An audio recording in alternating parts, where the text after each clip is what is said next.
This sucks, man. The Montreal Canadiens faced off tonight against the Winnipeg Jets at home. They're looking to snap a 2-game losing streak and demonstrate to the at-home fans that they can, in fact, win while at home. But the Winnipeg Jets are the toughest team in the league right now. They have 34 wins, 14 losses, and 3 overtime losses. But Montreal has demonstrated they can beat the best teams in the league, like the Washington Capitals. Can they do it again and beat the Jets tonight? Let's talk about it. Back check, forecheck, and paycheck. I was really hoping for a great game tonight, and I didn't get it. Tomorrow's my birthday. This puts a damper on things. This has been a rough month for me. The only real glimmer that I've had this month is that the channel is doing fantastic. And I, again, as always, want to thank you so much for your continued support. I really appreciate it. I want to remind you that if you're watching this video and aren't subscribed, please subscribe. We're almost at 9,000 subscribers.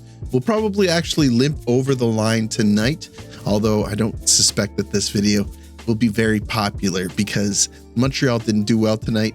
And even worse, stick around to the end because they add insult to injury. Scratch that. They add injury to insult. But let's do this. Where do we start? We start with the lineup. We have Caulfield, Suzuki, Slafkovsky, Laine, Doc, Newhook, Anderson, Evans, Armia, Pezzetta, Dvorak, Gallagher. Our defensive pairings, Matheson, Carrier, Gooley, Hudson, Jack-Eye, and Savard. So they broke up Hudson and Matheson. I think that could be in response to what we've been seeing lately from the Matheson and Hudson line. I think that there's a little bit of exhaustion on behalf of Hudson, and we're seeing some cracks in Matheson's defensive play. In net tonight, we have Montembeault. So we're going to drop the puck, and things look great for the Canadiens. It's a strong physical game, but they're also putting shots on net.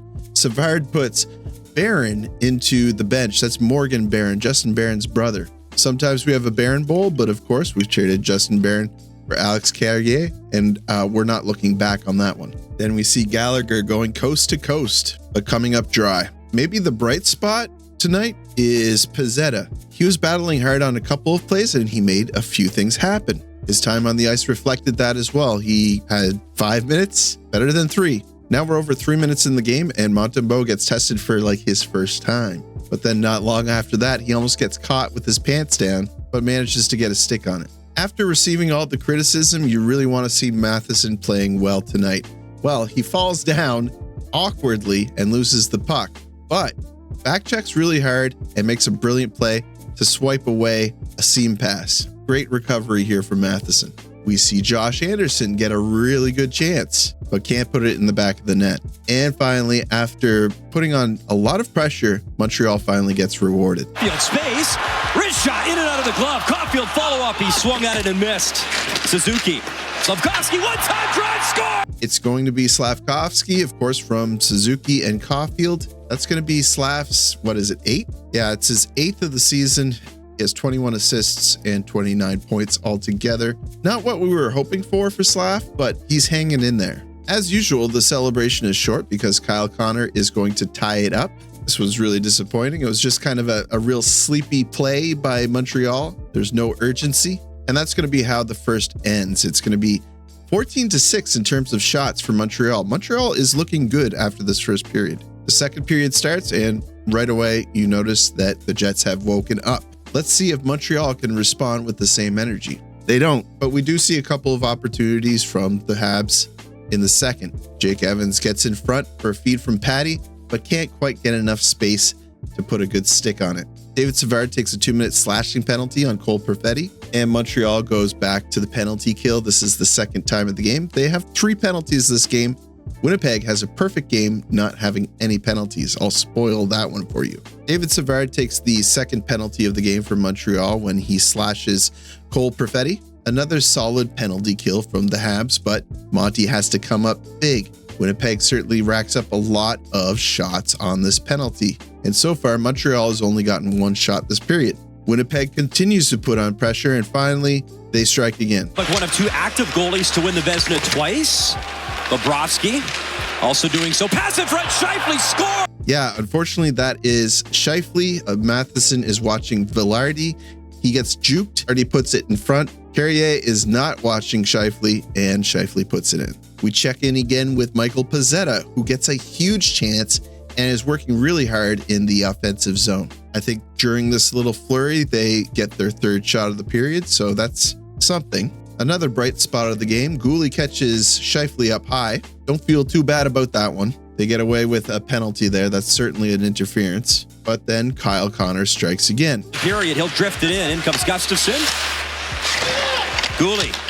In front. Connor score! Quick strike! This is definitely a fool me once, shame on you. Fool me twice, well, I'm not going to be fooled again type scenario. The defenseman gets juked in back of the net. They put it up front, and Connor barreling in is not touched and able to get a goal. That's the end of the second. Jets are now up 21 shots to 18. Montreal did not do anything offensive that period. It looked like a completely different game from the first. We move on to the third period, and Montreal did try to make a comeback here, but I think that the thing that stands out the most from the third period is what happens here. Puck to the right of Hellebuyck. Okay, that was awkward for Caden Guhle. Left knee.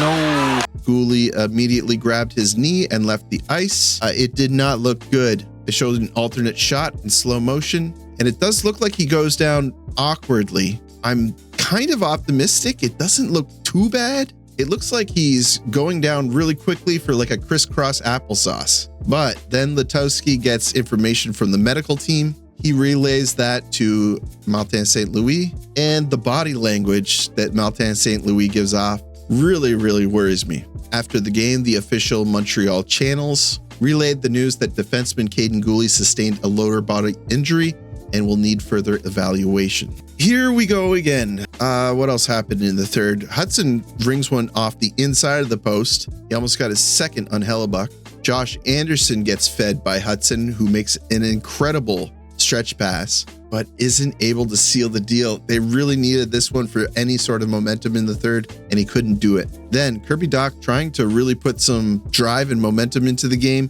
is puck chasing. He's really putting everything into it, but gets turned around near the boards and goes into the boards really hard. This reminded me of something, and I didn't like it at all. They pull Montembeault, they try to make a show out of it, but Rasmus Kupari puts in an empty net, and it's going to end that way, 4-1. Shots were 25-24 for Montreal, so after the first period, they got 11 shots. When you're facing off against Connor Hellebuyck, you really need to strive for 30 to 40 shots. So rough game. I didn't like that. I hope that Caden Guhle is all right. That's top of mind for me. I really hope that Heineman comes back quick. If Guhle is out injured, I don't know who they call back. I guess they call back Struble, although I wouldn't mind seeing Mayu again. He really deserves another opportunity. I just don't think now is the best time to do it. But that's going to do it for me, because this is the end of the video and I need to go to bed. I'm going to have a relaxing day tomorrow, chill out, probably doing something with my son Liam. Maybe go sliding, or maybe go to the, it's kind of like one of those play zone areas for kids. I don't so much like birthday cake. I'm more of a pie guy. I'm more into lemon pie. There's a question for you. What's your favorite type of pie? Maybe I'll put a survey out or a poll after. Thanks for watching. Like the video, it helps me out with search results or something. Subscribe if you're not already subscribed. I'd love to have you. And as always, I'll see you down below in the comments.